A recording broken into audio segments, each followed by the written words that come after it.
নুপুরের দাম 1000 টাকা হলেও তার স্থান পায়ে, টিপের দাম 1 টাকা হলেও তার স্থান কপালে। ইতিহাস সাক্ষী আছে লবণে কখনো পোকা ধরেনি, কিন্তু মিষ্টিতে প্রতিদিনই ধরে, এমনকি পিঁপড়েরাও ছাড়ে না। মোমবাতি জ্বালিয়ে মৃত মানুষকে স্মরণ করা হয়, আর মোমবাতি নিভিয়ে জন্মদিন পালন করা হয়। মানুষ সোজা পথে চলতে চায় না, আর বাঁকা পথে সবার আগ্রহ বেশি। এই জন্য মদ বিক্রেতাকে কারোর কাছে যেতে হয় না, আর দুধ বিক্রেতা মানুষের দুয়ারে দুয়ারে ঘোরে। আমরা দুধ বিক্রেতাকে সবসময় বলি দুধে জল মেশাননি তো, অথচ আমরা মদে নিজেরাই জল মিশিয়ে খাই। একটা গাছ থেকে লক্ষাধিক দেশলাই খাঁটি হতে পারে, কিন্তু একটা দেশলাই খাঁটি লক্ষাধিক গাছকে জ্বালিয়ে দিতে পারে। যখন বন্যা হয় তখন মাছেরা পিঁপড়েদের খায়, আর যখন জল শুকিয়ে যায় তখন ওই পিঁপড়েরাই মাছেদের খায়। সুতরাং সময় এবং পরিস্থিতি যে কোনো সময় বদলাতে পারে।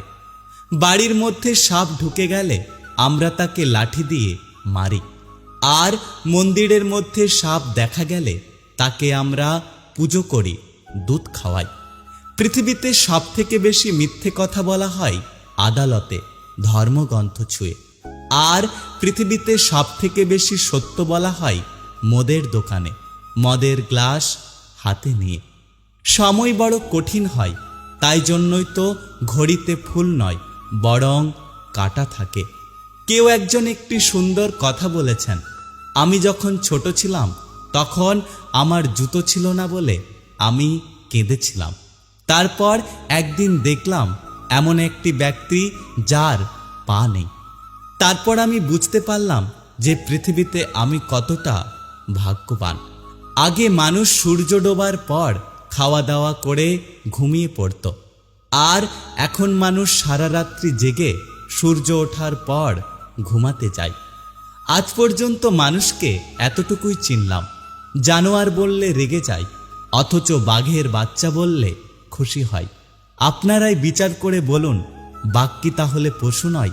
উপোস করলেই যদি ওপরবালাকে পাওয়া যেত, তাহলে এই পৃথিবীতে বহুদিন অনাহারে থাকা মানুষ সব থেকে বেশি ভাগ্যবান হতো। উপোস অন্যের নয়, চিন্তা ভাবনার করুন। মানুষকে মানুষ বলে ভাবার চেষ্টা করুন। মানুষের সাথে পশুর মতো ব্যবহার করবেন না। নিজের মধ্যে কখনো অহংকার আসতে দেবেন না। ওপরবালার উপরে ভরসা রাখুন।